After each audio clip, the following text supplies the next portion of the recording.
Start with a question from Russ Brown.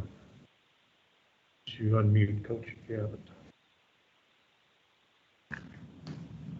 Russ, go ahead.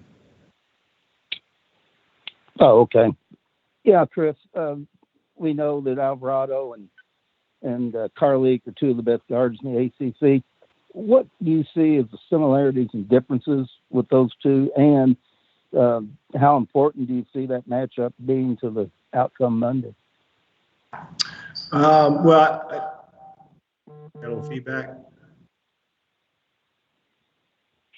What's that, Kenny? What? I'm sorry, what's that? I'm just trying to get the feedback out of here. It's hard to. Hold on 1 second. You want me to repeat or not? I'll be good. Okay. Did you mute you, Kenny, or no? Are you? Can you turn down your volume, maybe? I'm on. Russ, could you mute? I'm muted, or was, so I did that. See if it works. No. I just tell you, it's a great match. Can you guys hear that feedback or not? If you can, I can deal with it. Okay. I would just tell you it's going to be a terrific matchup. I think Jose Alvarado is one of the best offensive players in the conference. He plays with a ton of confidence. I think, that's a very similar trait that both of those players share, and that they're extremely confident. I think they do play a little differently. I think if I did a music comparison, I would say that Jose is heavy metal music, and Carlik is a little bit more jazz. But they both have an ability to get by their man, make teammates better. I love the intensity at which Alvarado plays, especially on the defensive end. He's a winner through and through. Shannon? Yeah, Georgia Tech, they lost to Virginia by 2, led that game for 30 minutes. Going off of what Alvarado brings, what kind of intensity does this group, this kind of senior-led quintet that starts, what do they bring to the table? What challenges will you guys face on Monday? I think there are a lot of challenges that we face, really none greater than the intensity in which their team plays with. I think that guys like Moses Wright, Jordan Usher, his intensity, and we saw it firsthand a year ago. You mentioned Alvarado. I mean, Michael DeVoe's a very, very talented player. Parham brings something to their team. So they've got a very experienced team. But, the intensity at which their team plays is a credit to Josh, his coaching staff, and the players obviously themselves. So it's going to be a big challenge, just from a talent standpoint that they bring, an experience standpoint that they bring. And again, we've got to match that emotional fire that I know Georgia Tech brings every time they play. Other questions? Go ahead, Shannon. And building off of that, how do you generate fire in your team? Is that something that's got to be inherent in each player? I mean, how do you develop that in guys that you would think would come to a game and be excited to play and have a good start? Yeah, I mean, I think that sometimes, to me, that's a skill. Something that you can develop. Playing hard. You can develop it. Kids coming out of high school don't play nearly as hard as what's demanded at this level. And, our team, certain players are learning that for the very first time. They're so young, they've never had to be consistent. And, we're still inconsistent. And it's something that we have to continue to try to improve on, Shannon, in practice. But I think when you play teams like Georgia Tech, they can bring out the best in you. And we've got to be better than we were against Clemson, and we've got to continue to try to get better than we were against Duke. And teams like Georgia Tech are going to force us to do that. Go to Matt and then Russ.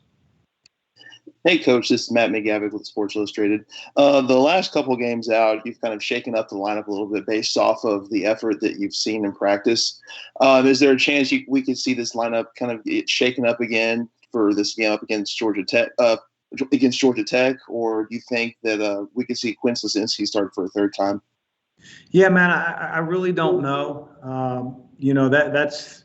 That's the thing that you get when you have very young players that quite honestly are inconsistent, both with their effort and their play. And so, we're trying to put the best team out that we can. I'd love to be a coach that has sort of a rhythm. Hey, these are the 5 starters.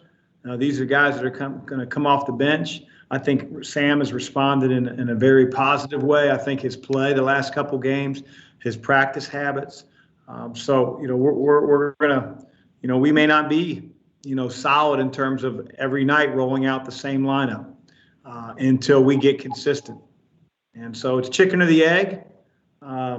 Maybe a vague way to answer your question, but quite honestly, with a young group, I don't know sometimes.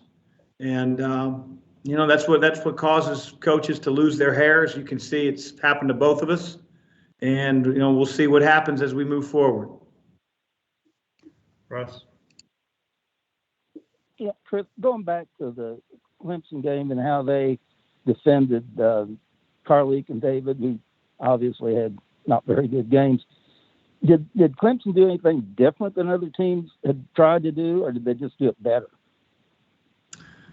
Well, as I said before, I know that they got thrashed today, but at their best, they're a really, really good defensive team.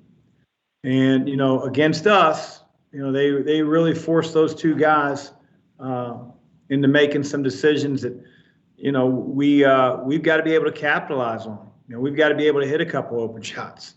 We have to play at a faster pace. Hard to play against in a faster pace sometimes against Clemson. But I thought what Clemson does, they did extremely well on Wednesday night. They tried to take the ball out of David's hands. They tried to take the ball out of Carleek's hands.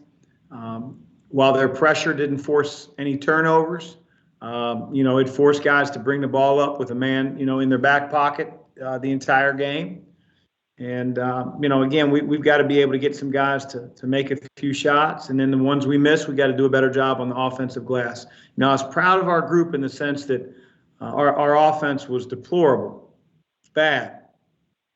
But, we had every ability and every opportunity to win the game, had we done some things differently down the stretch.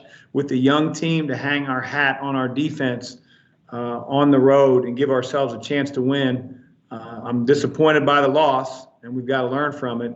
But, it's what I've told our team all along, that if we can defend at a high level, we'll give ourselves a chance to win. I haven't said that. We broke down the last 3 or 4 minutes, and because of that, it wasn't a one-possession game. We lost the 3-point shooter at the top of the key. We left our feet on a shot fake and gave up a pull-up jump shot. So we made some mistakes down the stretch. We got button hooked around the basket by Amir Sims, and those were key possessions that hurt us. Outside of that, the first 35 minutes, you could point to a play here or there, but for the most part, we gave great effort on the defensive end and just weren't very good on offense. Go to Michael and then Tyler. Hey, Coach, Michael McCammon. Kind of to build off of that, as you mentioned after the game against Clemson, it wasn't DJ's best game, obviously, of the season. 5 turnovers. You made a comment, I think it was, it's just kind of a one-time thing. Do you sense it might have been, in addition to Clemson's defense, maybe pushing too much on his part? And if so, how do you kind of alleviate that? Is just trying to get other guys more, involved?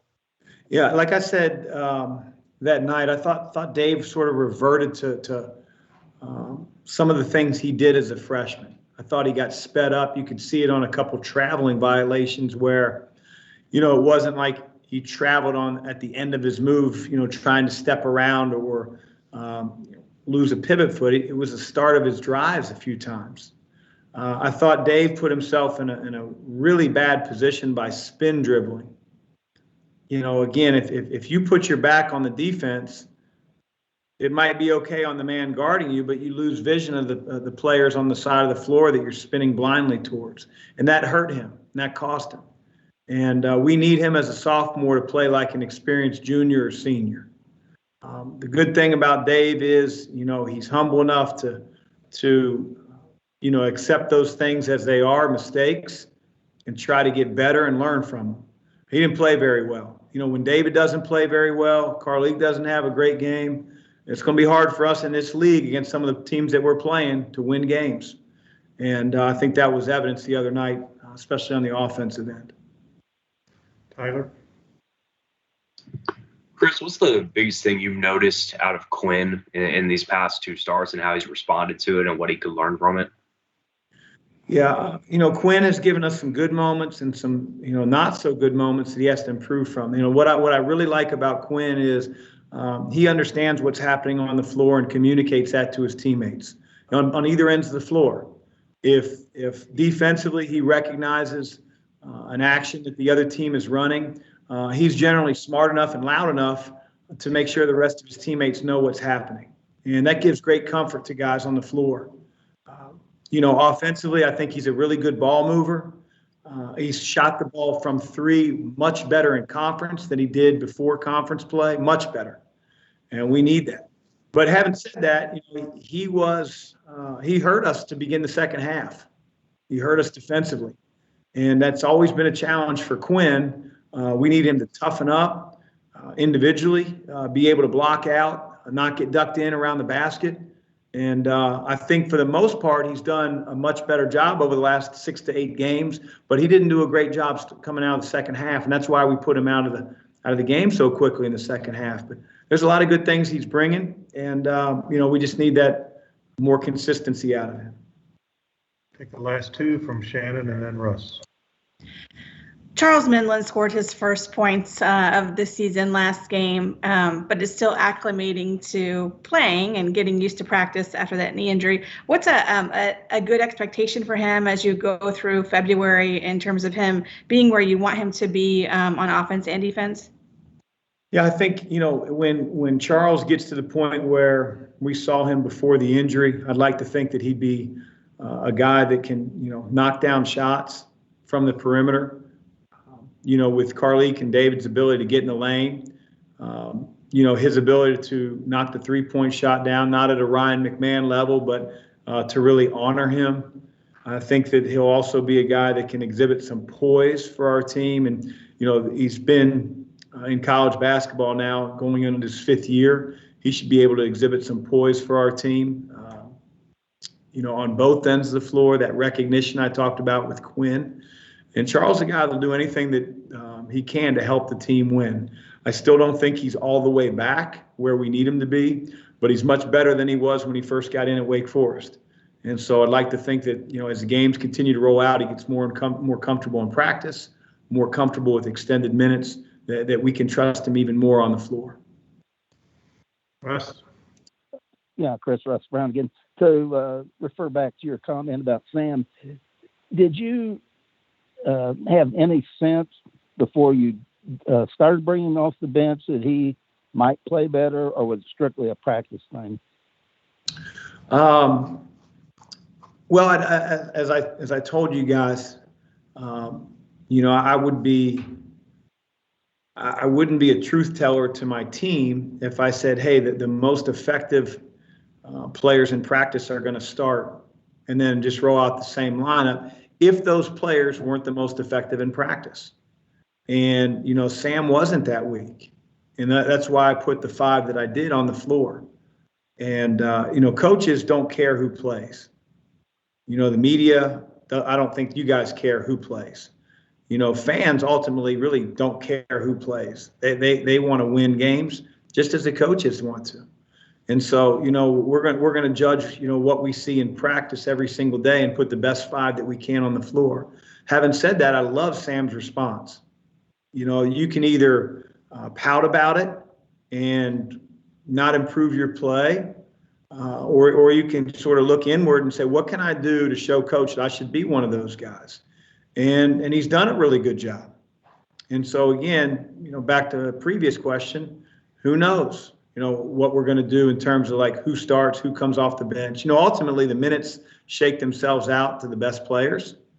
And so Sam just has to continue to be who he's been the last couple games, both in practice and with his performance. Coach, thank you.